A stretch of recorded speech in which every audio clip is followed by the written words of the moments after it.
മെരുക്കാൻ ശ്രമിച്ചെങ്കിലും കടത്തിവെട്ടി കേരള ബജറ്റ്. കേരളത്തിന്റെ സമഗ്ര വികസനം ലക്ഷ്യമാക്കിയുള്ള കേരള ബജറ്റ് അവതരിപ്പിച്ചു. എല്ലാ മേഖലകൾക്കും പ്രാധാന്യം നൽകുന്നതായിരുന്നു രണ്ടാം പിണറായി സർക്കാരിന്റെ അവസാന സമ്പൂർണ്ണ ബജറ്റ്.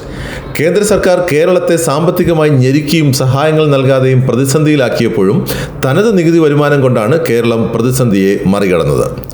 സാമ്പത്തിക പ്രതിസന്ധി രൂക്ഷമായ ഘട്ടത്തിലും വികസന ക്ഷേമ പ്രവർത്തനങ്ങൾക്ക് മുടക്കം വരാതെ കേരളം മുന്നോട്ടു പോയി.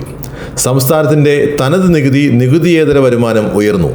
മുണ്ടക്കൈ ചൂരൽമല ദുരിതബാധിതരെ കേന്ദ്ര ബജറ്റ് മറന്നപ്പോൾ കേരളം 750 കോടി രൂപയുടെ പദ്ധതി പ്രഖ്യാപിച്ചു. CMDRF, SDMA, കേന്ദ്ര ഗ്രാന്റ്, പൊതു സ്വകാര്യ മേഖലയിൽ നിന്നുള്ള ഫണ്ടുകൾ, കോർപ്പറേറ്റ് സോഷ്യൽ റെസ്പോൺസിബിലിറ്റി ഫണ്ട്, സ്പോൺസർഷിപ്പുകൾ എന്നിവ ഇതിനായി വിനിയോഗിക്കും. അധികമായി ആവശ്യം വരുന്ന ഫണ്ട് സർക്കാർ അനുവദിക്കും. ഹ്രസ്വകാലാടിസ്ഥാനത്തിലുള്ള ക്ഷേമ ആശ്വാസങ്ങൾക്കും ദീർഘകാലാടിസ്ഥാനത്തിലുള്ള വികസനത്തിനും ഒരുപോലെ ഊന്നൽ നൽകുന്നതാണ് കേരള ബജറ്റ്. ജനജീവിതത്തെ ഞെരുക്കാതെ വിഭവ സമാഹരണത്തിനായി പുതിയ മേഖലകൾ കണ്ടെത്തി. അർഹതപ്പെട്ടത് കേന്ദ്രം തരാതിരിക്കുന്ന സാഹചര്യത്തിലും ജനജീവിതവും നാടിന്റെ വികസനവും ഉറപ്പാക്കിയതായിരുന്നു കേരള ബജറ്റ്.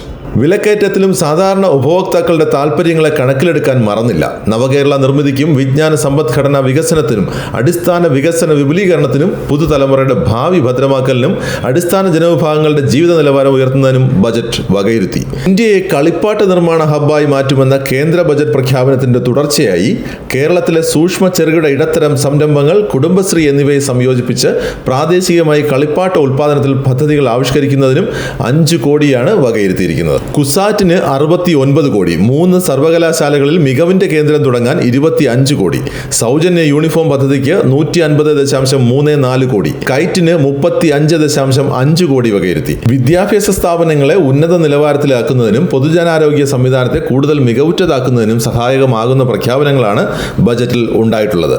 കേരളത്തിന്റെ സമസ്ത മേഖലകളെയും വികസനോന്മുഖമായി സ്പർശിക്കുന്നതും സമതുലിതമായ ഉണർവ് എല്ലാ മേഖലകളിലും ഉറപ്പാക്കുന്നതുമായ ബജറ്റായിരുന്നു ധനമന്ത്രി KN ബാലഗോപാൽ അവതരിപ്പിച്ചത്. നിലവിലെ ആഗോള രാഷ്ട്രീയ സാഹചര്യത്തെക്കുറിച്ച് പരാമർശിക്കാനും കേരള ബജറ്റ് മറന്നിട്ടില്ല.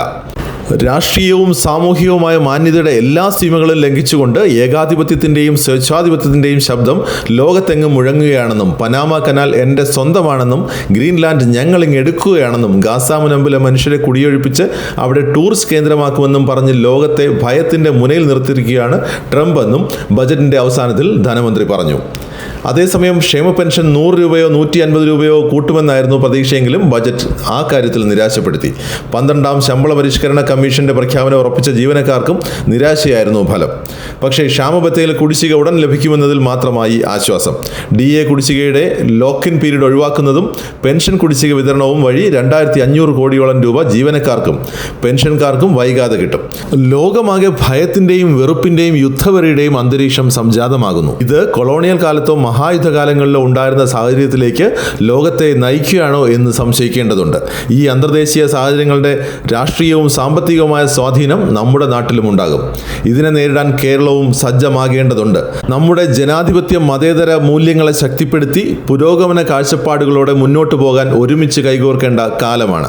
ഓരോ ബജറ്റും അത് അവതരിപ്പിക്കുന്ന കാലത്തിന്റെ സാമ്പത്തിക ജീവിതത്തെ മാത്രമല്ല, രാഷ്ട്രീയവും സാംസ്കാരികവും സാമൂഹ്യവുമായ ജീവിതത്തെയും അടയാളപ്പെടുത്തുന്നുണ്ട്. അതിലേക്കുള്ള ശുഭപ്രതീക്ഷയാണ് കേരള ബജറ്റ് എന്ന് പറഞ്ഞുകൊണ്ടാണ് ധനമന്ത്രി ബജറ്റ് പ്രസംഗം അവസാനിപ്പിച്ചത്.